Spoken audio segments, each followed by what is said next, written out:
ನಮಸ್ಕಾರ, ಶುಭೋದಯ ಪ್ರೀತಿಯ ವೀಕ್ಷಕರೆಲ್ಲರಿಗೂ ಇವತ್ತಿನ ಸಂಕಲ್ಪ ಸುದ್ದಿ ಕಾರ್ಯಕ್ರಮಕ್ಕೆ ಆತ್ಮೀಯ ಸ್ವಾಗತ. ಫೆಬ್ರವರಿ 12ನೇ ತಾರೀಕು ಕುಬೇರ ಸಭೆ ಕಾರ್ಯಕ್ರಮ ಈ ಬಾರಿ ಅಯೋಧ್ಯೆಯಲ್ಲಿ ನಡೀತಾ ಇದೆ. ನೀವು ಕೂಡ ಪಾಲ್ಗೊಳ್ಬೇಕು, ಗುರುಗಳ ಜೊತೆ ಭೇಟಿ ಮಾಡಬೇಕು. ನಿಮ್ಮ ಜೊತೆ ಗುರುಗಳಿರ್ತಾರೆ ಈ ಒಂದು ಕಾರ್ಯಕ್ರಮದಲ್ಲಿ. ನಿಮ್ಮ ಭಾಗ್ಯದ ಸಂಖ್ಯೆಯನ್ನು ತಿಳ್ಕೊಳ್ಬಹುದು, ಜೀವನದಲ್ಲಿ ಅಭಿವೃದ್ಧಿಯನ್ನು ಕಾಣಬೇಕು ಅಂತಂದರೆ ಈ ಬಾರಿಯ ಕುಬೇರ ಸಭೆ ಕಾರ್ಯಕ್ರಮದಲ್ಲಿ ನೀವು ಕೂಡ ಪಾಲ್ಗೊಳ್ಬಹುದು. ಮನೆಯಲ್ಲಿ ಅನೇಕ ರೀತಿಯಾಗಿರುವಂಥ ತೊಂದರೆಗಳು, ಸಮಸ್ಯೆಗಳಿದೆ. ಅದರಿಂದ ಹೊರಗಡೆ ಬರಬೇಕು ಅಂದರೆ ಏನು ಮಾಡಬೇಕಾಗತ್ತೆ? ಅಕ್ಷಯ ವೃಕ್ಷ ನಿಮ್ಮ ಬಳಿ ಇತ್ತು, ನಿಮ್ಮ ಮನೆಯಲ್ಲಿತ್ತು ಅಂತಂದರೆ ಆ ಎಲ್ಲ ಒಂದು ಸಮಸ್ಯೆಗಳಿಂದ ಕೂಡ ನೀವು ಖಂಡಿತವಾಗ್ಲೂ ಹೊರಗಡೆ ಬರ್ಬೋದು. ಇನ್ನು ಇವತ್ತಿನ ಕಾರ್ಯಕ್ರಮದಲ್ಲಿ ವಿಶೇಷವಾಗಿ ನಮ್ಮ ಜೊತೆಯಲ್ಲಿದ್ದಾರೆ ಅಥರ್ವ ಸಿದ್ಧ ಪುರುಷ ಸ್ಪಿರಿಚುವಲ್ ಗುರು ಡಾಕ್ಟರ್ ವಿಷ್ಣುದತ್ತ ಗುರುಜಿಯವರು. ಬನ್ನಿ ಗುರುಗಳನ್ನ ಕಾರ್ಯಕ್ರಮಕ್ಕೆ ಸ್ವಾಗತಿಸೋಣ. ನಮಸ್ತೆ ಗುರುಗಳೇ, ಕಾರ್ಯಕ್ರಮಕ್ಕೆ ಭಕ್ತಿಯ ಸ್ವಾಗತ. ಗುರುಗಳೇ, ಇವತ್ತು ಜನವರಿ 14ನೇ ತಾರೀಕು ಭೋಗಿ ಹಬ್ಬ ಅಂತಾರೆ, ಪೊಂಗಲ್ ಅಂತ ಹೇಳ್ತಾರೆ. ಇನ್ನೇನು ಸಂಕ್ರಾಂತಿ ನಾಳೆ ನಾವು ಆಚರಣೆ ಮಾಡ್ತಾ ಇದ್ವಿ. ಇನ್ನು ಈ ಒಂದು ಹಬ್ಬದ ವಿಶೇಷತೆ ಏನು, ಯಾವ ರೀತಿ ಇದನ್ನು ನಾವು ಆಚರಣೆಯನ್ನು ಮಾಡಬಹುದು, ಇದ್ರ ಬಗ್ಗೆ ಏನಾದರೂ ತಿಳಿಸ್ಬಹುದಾ? ಇವತ್ತು ಮಾಡಲೇಬೇಕಾಗಿರುವಂಥ ಕೆಲಸ ಏನಾದರೂ ಇದೆಯಾ? ಏನು ಹೇಳ್ತೀರಾ ಗುರುಗಳೇ? ಓಂ ವಿಶ್ವಸ್ಮೈ ನಮಃ. ನನ್ನ ಪ್ರೀತಿಯ ಬಂಧುಗಳೇ, ನಿಮಗೆಲ್ಲರಿಗೂ ಕೂಡ ಆಯುರ ಆರೋಗ್ಯವನ್ನು, ಐಶ್ವರ್ಯವನ್ನು, ಸುಖ ಸಂಪತ್ತನ್ನು ವಿರಾಜಮಾನವಾಗಿ ಶೋಭಾಯಮಾನವಾಗಿ ಆ ಶಿವಶಂಕರ ಕೊಡ್ತಿರಲಿ ಅಂತ ಹೇಳ್ತಾ, ಇದೀಗ ನಾವು ಭೋಗ ದಾಪ್ತ ಸುಲಭ ಸುಗಂಧ ಪುಷ್ಪ ಕಳಭ. ಭೋಗ ಸುಮಾರು ಅರ್ಥಗಳನ್ನ ಕೊಡುತ್ತೆ. ಅದೊಂದು ರೀತಿಯ ಎರಡು ಪದಗಳನ್ನು ಹುಟ್ಟಾಕುವಂಥದ್ದು ಕೂಡ. ನಾನು ನಿಮಗೆ ಇವತ್ತು ಹೇಳಲಿಕ್ಕೆ ಹೊರಟಿರ್ತಕ್ಕಂಥದ್ದು ಆಯಾಯ ಕಾಲಗಳ, ಆಯಾಯ ಋತುಮಾನಗಳ ಆ ಹಬ್ಬ ಹರಿದಿನಗಳನ್ನು ಆಚರಣೆ ಮಾಡತಕ್ಕಂಥ ಉದ್ದೇಶ ನಮ್ಮ ದೇಹವನ್ನು ಕರೆಕ್ಟಾಗಿ ಇಟ್ಕೊಳ್ತಕ್ಕಂತಹದ್ದು. ಆರೋಗ್ಯ ಭಾಗ್ಯದ ಸಿದ್ಧಿರಸ್ತು ಅಂತ ನಾನು ಏನು ಹೇಳ್ತಿರ್ತೀನಿ. ಮೊದಲು ನಿಮಗೆ ಅದಿದ್ದಾಗಲೇ ಇನ್ನೆಲ್ಲ ಭಾಗ್ಯಗಳನ್ನ ಪಡೆದುಕೊಳ್ಳೋಕ್ಕೆ ನಿಮಗೆ ಶಕ್ತಿ ಇರುವಂಥದ್ದು.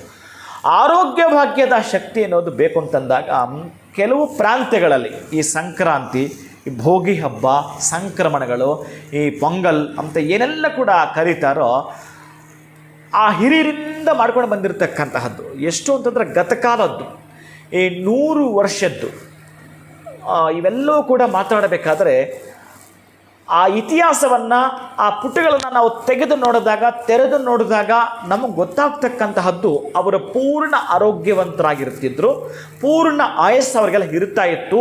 ಹಾರ್ಟ್ ಅಟ್ಯಾಕ್ ಅನ್ನೋ ಪದವೇ ಅವ್ರ ಹತ್ರ ಇಲ್ಲ, ಅವರ ಡಿಕ್ಷನರಿಲಿ ಇರಲಿಲ್ಲ. ಈಗ ಒಂದು 30 ಅಥವಾ 40 ವರ್ಷ ಈಚೆಗೆ ಅದು ಅದ್ಭುತವಾಗಿ ವೃಕ್ಷ ಆಗಿಬಿಟ್ಟಿದೆ. ಎಲ್ಲರ ಮನೆಗಳಲ್ಲೂ ಒಂದೊಂದು ವೃಕ್ಷ ಮಾಡ್ಕೊಂಡ್ಬಿಟ್ಟಿದ್ದೀವಿ. ಅದಕ್ಕೆ ಅಕ್ಷಯ ವೃಕ್ಷ ಇಡರೋ ಅದನ್ನು ಓಡಿಸೋದು ಅಂತ ನಾನು ಭಗವಂತ ಕೊಟ್ಟಿರೋ ಪ್ರಸಾದವನ್ನು ನಿಮಗೆ ಕರುಣಿಸಿರೋದು ಕೂಡ. ಇನ್ನು ಈ ಭೋಗಿ ಹಬ್ಬ ಈ ಮಕ್ಕಳಿಗೆ ಈ ಎಲಚೆ ಹಣ್ಣು, ಈ ಸಣ್ಣ ಸಣ್ಣ ಕಬ್ಬು ತುಂಡುಗಳನ್ನ ಮಾಡ್ಕೊಳ್ತಾ, ಬಿಳಿ ಎಳ್ಳು, ಆಮೇಲೆ ನಾಣ್ಯಗಳು ಒಂದಷ್ಟು 1 ರೂಪಾಯಿ ಕಾಯನ್ನು ಇಷ್ಟೆಲ್ಲ ಇಟ್ಟುಕೊಂಡು ಮಕ್ಕಳಿಗೆ, ಅಂದರೆ ಶಿವನನ್ನು ಅವರು ಆ ರೂಪದಲ್ಲಿ ನೋಡ್ತಾರೆ. ಬಾಲಶಿವನಿಗೆ ಆ ಮಕ್ಕಳಿಗೆ ಆ ಡ್ರೆಸ್ ಚೆನ್ನಾಗಿ ಮಾಡಿರ್ತಾರೆ, ಶಿವನ ವೇಷದಲ್ಲಿ ಹಾಕಿ. ಋಷಭ ವಾಹನ ಅಂದರೆ ಈ ಸಂಕ್ರಾಂತಿ, ಈ ಹಬ್ಬಗಳೆಲ್ಲವೂ ಕೂಡ ನಾವು ಜ್ಞಾಪಕ ಮಾಡಿಕೊಂಡು ಕೃತಜ್ಞತೆ ಸಲ್ಲಿಸುವಂಥದ್ದು, ಬೇರೆ ಇನ್ನೆಂತಹ ಇಲ್ಲ.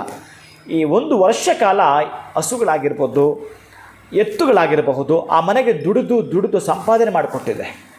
ಅವುಗಳಿಗೆ ಹಬ್ಬ ಮಾಡುವಂಥ, ಅವುಗಳ ಚೆನ್ನಾಗಿ ಇಟ್ಕೋ ಅಂತ ಆ ಹಸುಗಳನ್ನು, ಎಮ್ಮೆಗಳನ್ನು, ಕರುಗಳನ್ನು, ಒಟ್ಟಾರೆ ಆ ಪ್ರಾಣಿಗಳು ನಮ್ಮ ಮನೆಯ ಸಂಪತ್ತು. ಹೋಗು ಹಳ್ಳಿಗಳ ಕಡೆ ಈ ರೀತಿ ಮಾಡ್ತಾರೆ. ಹಳ್ಳಿಗಳಿಗೆ ಎಲ್ಲ ಈಗ ನೀವು ಪಾಕೆಟ್ ಹಾಲು ಕುಡಿಬೇಕಾದ್ರೆ ಎಲ್ಲಿಂದ ಬರಬೇಕು? ಕಳ್ಳಿ ಹಾಲು ಕೊಡೋದೇ ನಿಮಗೆ?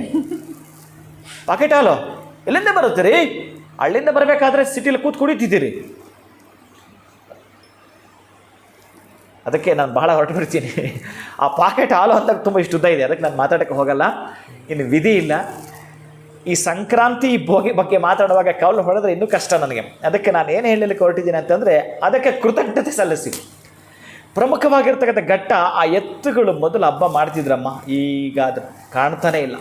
ಎಷ್ಟು ಚೆನ್ನಾಗಿ ಎಲ್ಲೆಲ್ಲ ತಮಿಳ್ನಾಡಲ್ಲಿ ಒಂದು ಕಡೆ ಅಷ್ಟೇ ಮಾಡ್ತಾ ಇರೋದು, ಇನ್ನು ಎಲ್ಲೂ ಕಾಣ್ತಾ ಇಲ್ಲ ಅದು. ಅವುಗಳಿಗೆ ಚೆನ್ನಾಗಿ ತೊಳೆದು ಇವತ್ತು ಪೂಜೆ ಮಾಡಿ ಅಪ್ಪ. ಋಷಭ ವಾಹನ, ಎತ್ತುಗಳಿಗೆ ಯಾರು ಪೂಜೆ ಮಾಡ್ತಾರೋ ಒಂದು ಚೆನ್ನಾಗಿ ನೆನಪಿಟ್ಕೊಳ್ಳಿ. ಬಹುಶಃ ನಾನು ಲಾಸ್ಟ್ ನಿಮಗೆ ಸ್ಟೋರಿ ಹೇಳೋಕೆ ಮರ್ತುಬಿಟ್ರೆ ಕಷ್ಟ.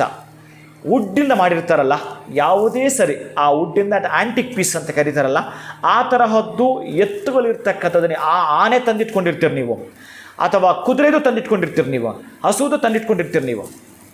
ಬೆಳ್ಳಿದಾಗಿರ್ಬೋದು ಅಥವಾ ಬಂಗಾರದ್ದಾಗಿರ್ಬೋದು, ಎಂತಹದ್ದು ಬೇಕಾದರೂ ಕೂಡ ತಾಮ್ರದ ತಂದಿಟ್ಕೊಂಡಿರ್ತೀರಿ. 2 ಜೋಡಿ ಎತ್ತುಗಳು ಮನೆಯಲ್ಲಿ ಇದೆ ಅಂತಂದರೆ ಆ ಮನೆಯಲ್ಲಿ ದಾರಿದ್ರ್ಯಕ್ಕೆ ಅವಕಾಶ ಇಲ್ಲ, ಜಗಳಕ್ಕೆ ಅವಕಾಶ ಇಲ್ಲ. ಆಮೇಲೆ ಇವ್ರು ಮಾಡೋ ಸಣ್ಣದೊಂದು ಪೂಜೆ, ದೊಡ್ಡದೊಂದು ಪೂಜೆ, ತಪ್ಪು ಜರುಗಲು ಎಕ್ಸ್ಕ್ಯೂಸ್ ಇದೆ, ಕ್ಷಮೆ ಇದೆ. ಆ 2 ಎತ್ತುಗಳು, ಜೋಡಿ ಎತ್ತುಗಳು ಉಡ್ಡಿಂದ ಮಾಡಿರ್ತಕ್ಕಂಥದ್ದು ಅಥವಾ ಬಂಡಿ ಸಮೇತ ಇದ್ದರೆ ಅದನ್ನು ತೆಗೆದುಕೊಂಡು ಬಂದು ಇವತ್ತಿನ ಮನೆ ಇಟ್ಕೊಳ್ಳಿ. ಯಾರಿಗೆ ಸಿಗುತ್ತೋ ಅವರು ಪುಣ್ಯವಂತರು. ಯಾರಿಗೆ ಸಿಗೋದು ರೋಸ್ ವುಡ್ಡಿಂದ ಮಾಡಿದ್ದು ಕೆಲವು ಕಡೆ ಮಾರಾಟ ಮಾಡ್ತಿರ್ತಾರೆ. ಈ ಚನ್ನಪಟ್ಟಣ ಇಂಥ ಕಡೆ ಬೊಂಬೆ ಅಂಗಡಿಗಳಲ್ಲೆಲ್ಲ ಮಾರ್ತಿರ್ತಾರೆ. ಎತ್ತುಗಳು ಒಂದು ಜೋಡಿ ತೆಗೆದುಕೊಂಡು ಇವತ್ತು ಮನೇಲಿ ಇಡಿ. ಮಕ್ಕಳಿಗೆ, ನಿಮ್ಮ ಮನೆಯಲ್ಲಿ ಮಕ್ಕಳಿಗೆ, ಸಣ್ಣ ಮಕ್ಕಳಿಗೆ ನೀವು ಆ ಕಬ್ಬಿನ 2 ಸಣ್ಣ ಸಣ್ಣ ತುಂಡುಗಳು ಮಾಡಿಕೊಂಡು ಬಿಳಿ ಎಳ್ಳು ಆಮೇಲೆ ಹಣವನ್ನು ಮಕ್ಕಳ ತಲೆಯಿಂದ ಹೀಗೆ ಬಿಡಬೇಕು. ಮಕ್ಕಳ ತಲೆಯಿಂದ ಆ ಆರತಿ ಮಾಡಿ ಅವರನ್ನು ಶಿವನ ರೂಪದಲ್ಲಿ ಹೇಗೆ ನೀವು ಪೂಜೆ ಮಾಡ್ತೀರ ಮಕ್ಕಳಿಗೆ, ಹಾಗೇ ಮಕ್ಕಳಿಗೆ ಇವತ್ತು ಮಾಡಿ. ಇನ್ನು ಆ ಮಕ್ಕಳು ದಾಟ್ತಾರಲ್ಲ, ನಿಮ್ಮ ಮನೆಯಿಂದ ಈಗ ಹೊರಗಡೆ ದಾಟ್ತಾರಲ್ಲ, ಮನೆಯ ವಸ್ತುಲು ಅಂತಾರೆ, ಅದರ ಮೇಲೆ ಸುರಿಯುವಂಥದ್ದು ಈ ಎಲಚಿ ಹಣ್ಣುಗಳು ಏನು ಶಕ್ತಿಯುತವಾಗಿರ್ತವೆ ಗೊತ್ತಾ. ಆ ಮಕ್ಕಳಿಗೆ ಕಂಟಕಗಳಿದ್ದರೂ ಕೂಡ ಆ ಮಕ್ಕಳಿಗೆ ಎಲ್ಲೋ ಒಂದು ಕಡೆ ಮುಂದೆ ಬರ್ತಕ್ಕಂತಹದ್ದು ಗೊತ್ತಿಲ್ಲ, ಅಂಗಹೀನವೂ ಆಗಿಬಿಡಬಹುದು. ಎಷ್ಟೋ ಜನ ಮಕ್ಕಳು ಆಕ್ಸಿಡೆಂಟಲ್ಲಿ ಕೈ ಕಾಲು ಕಳ್ಕೊಂಡಿದ್ದಾರೆ. ಆಮೇಲೆ ಮಾತು ಕೂಡ ಬರ್ತಾ ಬರ್ತಾ ಚೆನ್ನಾಗಿ ಆಡ್ತಿಲ್ಲ, ಅದೆಲ್ಲ ಆಗ್ತಾ ಇದೆ. ಗ್ರಹ ದೋಷಗಳಿಂದಲೂ ಕೂಡ ವಿಮುಕ್ತರಾಗ್ತಾರೆ ಈ ಒಂದು ಕ್ರಿಯೆ ಇವತ್ತು ಭೋಗಿ ಹಬ್ಬದ ದಿವಸ ಮಾಡೋದ್ರಿಂದ. ಅದು ಅಪ್ಪಿತಪ್ಪಿ ಇವತ್ತು ನಮ್ಮ ಕೈಲಿ ಮಾಡೋಕ್ಕಾಗಲ್ಲ, ನಾಳೆ ಕೂಡ ನೀವು ಮಾಡ್ಕೋಬಹುದು. ಅಂತಹ ಸಂಕ್ರಾಂತಿ ಹಬ್ಬದ ಪ್ಲಸ್ ಈ ಭೋಗಿ ಹಬ್ಬದಲ್ಲಿ ಮಾತ್ರ ನೀವು ಯಾವುದಾದ್ರೂ ಒಂದು ಹಸುಗಾಗಲಿ ಅಥವಾ ಹೊರಗಡೆ ಎಲ್ಲ ಹೋಗಿ 2 ಎತ್ತುಗಳಿಗೆ ಒಂದಷ್ಟು ಮೇವು ಕುಡಿಯಪ್ಪ. ಅದನ್ನು ನೆನಪು ಮಾಡಿಕೊಡೋದು. ನಮ್ಮ ಮನೆಗೆ ಏನು ಬೇಕಾ, ಹಾಲು ಬೇಕಾ, ತುಪ್ಪ ಬೇಕಾ, ಮೊಸರು ಬೇಕಾ, ಈ ಪದಾರ್ಥಗಳ ತಿಂದು ನಮ್ಮ ದೇಹವನ್ನು ಗಟ್ಟಿ ಮಾಡಿರ್ತಕ್ಕಂತಹ ಪ್ರಾಣಿಗಳಿಗೆ ಒಂದು ಕೃತಜ್ಞತೆ ಹೇಳೋ ದಿನ ಇವತ್ತು. ಇನ್ನು ಹೆಚ್ಚಿಗೆ ಏನು ತಲೆಯಲ್ಲಿ ಇಟ್ಕೋಬೇಡಿ. ಇನ್ನು ನೀವು ಅವರೆಕಾಯಿ ತರ್ತೀರಿ, ಅದನ್ನು ಯಾವುದ್ಯಾವುದೋ ತುಳಸಿ ಹಾಕ್ತೀರಿ, ಅದನ್ನೆಲ್ಲ ಬೇಯಿಸಿ ಮಕ್ಕಳಿಗೆ ಕೊಡ್ತೀರಿ, ಆ ಹುಗ್ಗಿ ಮಾಡ್ಕೊಳ್ತೀರಿ, ತುಂಬ ಚೆಬ್ಬಿಯಾಗಿ ಅವೆಲ್ಲ ಮಾಡ್ಕೊಳ್ಳಿಂಗೆ ಬರುತ್ತೆ. ಆದರೆ ಆ ಹಬ್ಬ ಹರಿದಿನ ಕೃತಜ್ಞತೆ ಸಲ್ಲಿಸೋದನ್ನು ಇವತ್ತು ಮಾಡ್ಕೊಳ್ಳಿ ಅಪ್ಪ. ಖಂಡಿತ ಗುರುಗಳೆಲ್ಲ ಒಂದು ಕಡೆ ಪ್ರಾಣಿಗಳಿಗೆ ಯಾವ ರೀತಿ ಕೃತಜ್ಞತೆಯನ್ನು ನಾವು ಸಲ್ಲಿಸಬೇಕಾಗತ್ತೆ. ಇನ್ನು ಜೋಡಿ ಎತ್ತು ನಾವು ಮರದಲ್ಲಿ ಉಡ್ಡಲ್ಲಿರುವಂಥದ್ದನ್ನ ಮನೆಗೆ ತಂದರೆ ಯಾವ ರೀತಿ ನಮಗೆ ಅನುಕೂಲ ಆಗುತ್ತೆ ಅನ್ನೋದ್ರ ಬಗ್ಗೆ ಸರಳ ರೀತಿಯಲ್ಲಿ ತಿಳಿಸ್ಕೊಟ್ರಿ. ಹಬ್ಬದ ಪ್ರಯುಕ್ತ ಸಾಕಷ್ಟು ಮಾಹಿತಿಯನ್ನು ತಿಳಿಸಿದ್ದೀರಾ. ಬಹಳ ಧನ್ಯವಾದಗಳು ತಮಗೆ. ನಮಸ್ಕಾರ. ಹರೇ ಶ್ರೀನಿವಾಸ. ಇನ್ನು ಗುರುಗಳು ಹೇಳಿದಂಥ ಕೆಲಸ ಇವತ್ತು ಆಗಲ್ಲ ಅಂದರೆ ಚಿಂತೆ ಮಾಡಿಬಿಡಿ. ಗುರುಗಳೇ ಹೇಳಿದ್ದಾರೆ, ನಾಳೆ ಕೂಡ ನಿಮಗೆ ಮಾಡೋದಕ್ಕೆ ಕಾಲಾವಕಾಶ ಇರುತ್ತೆ. ಇವತ್ತಿನ ವಿಡಿಯೋ ನಿಮ್ಮೆಲ್ಲರಿಗೂ ಇಷ್ಟ ಆಗಿದೆ ಅಂತ ಭಾವಿಸ್ತಾ ಮತ್ತೊಂದು ಹೊಸ ವಿಡಿಯೋನಲ್ಲಿ ಭೇಟಿ ಮಾಡ್ತೀನಿ. ನಮಸ್ಕಾರ.